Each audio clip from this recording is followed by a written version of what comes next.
The computer never know. The computer just say, yeah. So one, it doesn't work. We have to know the problem beforehand.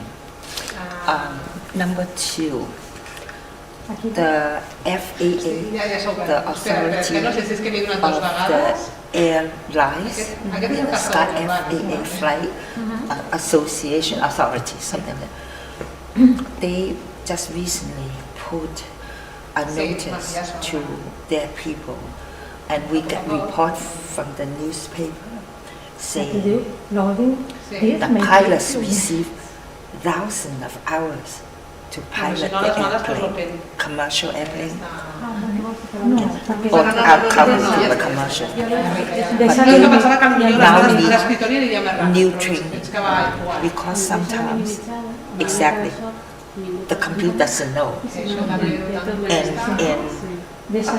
the computer interprets the computer's way, and human beings, if we don't rely on the computer to up the nose, up down the nose, we exercise all our experience. This knows much more than the computer. Computer good in doing the same thing fast, but we know so many things, and the computer knows just a little bit. Yeah. So sometimes as simple as the nose go up, the nose go down, makes difference. Makes one salvation, no accident. The other one, plunge into accident. Just simple, up or down.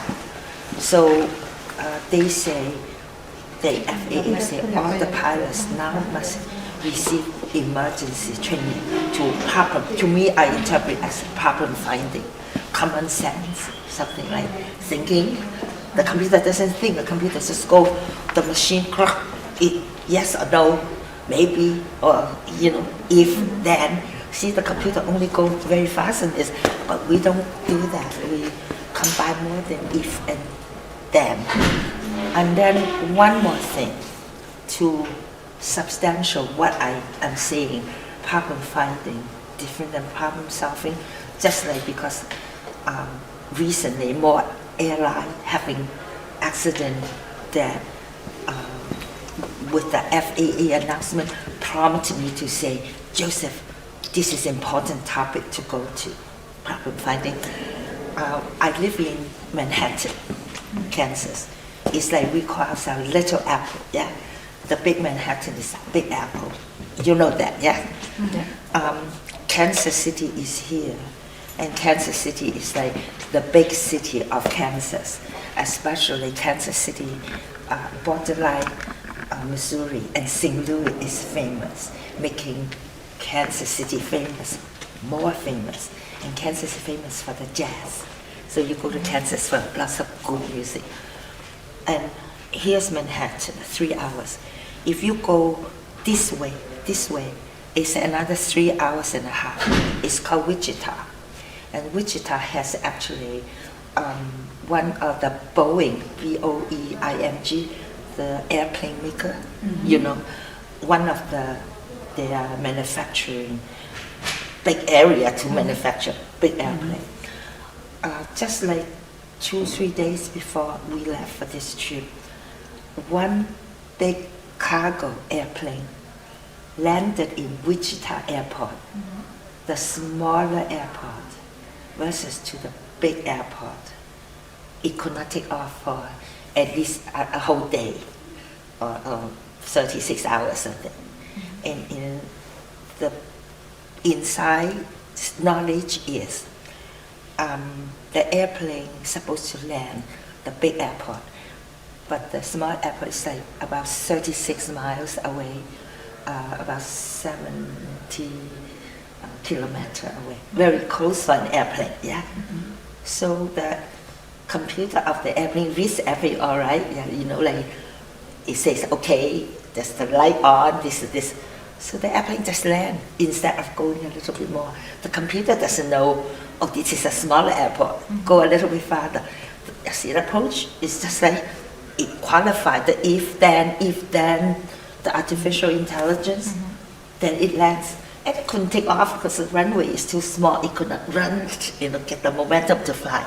So that sort of like started my reason of saying, okay, let's get together and have problem finding. Problem solving is like different than that. Problem finding is, I want to also come to our home life. And then you think of something, then you can say something, then we go on like dialogue instead of me just lecture, this is true, women especially.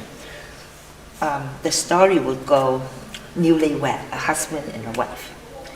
And they buy a ham, usually the American ham is about this long, this big, but your ham is different. But American ham, you probably have seen American ham too, right? The can is about this big, On films, maybe. On films, yeah. but it's about the size of that, maybe a little longer. So newlywed, the wife start cooking ham, and she always cut the end of the ham before she puts in the oven to heat it up, to warm it up. After a few times, the husband eventually asks her, why do you always cut off the end of the ham?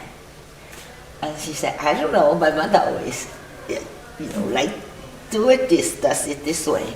So I do it. So eventually wait until go to mother.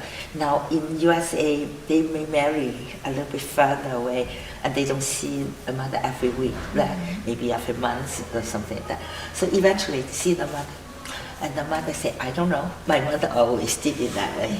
So eventually trace to the grandmother, and maybe if telling story, you can even go one more generation, like the great-grandmother. Well, the story is like this. Think, when we start having microwave oven, it's very small. And recently I went shopping for a new microwave oven. It's 2.5 times more, long, bigger. And think even further, when they have the beginning of the oven, it's small, but it's getting bigger and bigger and bigger. So once upon a time when the new oven came out, the new pan to fit the oven is like smaller. Excuse me, would you want one for you? Oh, thank you, that's so nice. Suposo que no It's cool. Thank you so much. Thank you so much. Yeah, nice. Yeah, you're open. Unless you don't want to. No, I don't want it. No. But This is very good. It's almost like water. So, or maybe you. So now they make big oven, but in the beginning small. So the pan that goes there, oven, is also small, and the ham is big. It doesn't fit. So the great grandmother or the grandma must cut it off. But now the oven is so big, you can put two. Yeah, exactly. But people still do it that way. And I can think of some other example. Like once people did it that way because it's necessary, and today it's not necessary anymore. I had some other example when I read it. It's so good, and for now I didn't think of that one because his name is David Wood or somebody. He wrote for New York Times, and I read him, and I read him on the airplane. I saved it, but I was not thinking of that when I prepared this. Now that is I think one more I could say. And it's real, because that one is a little bit far away, like 3-4 years ago on the airplane I read the David something. But give me your email, I go back and try to find that, because he is so eloquent, a good writer, and he wrote about how people used to do this way, and you look at it, it's not necessary anymore, and I think that is so good, the best example. But I don't have it now, but I promise you I send it to you. The most recent and close to me, is that when we book our ticket to come to this meeting, usually if you book 1 day ahead, it's already very good.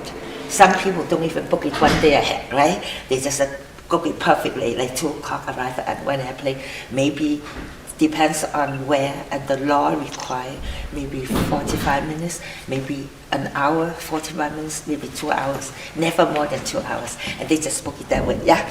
So if the airplane is late, well, then they solve the problem, and I travel.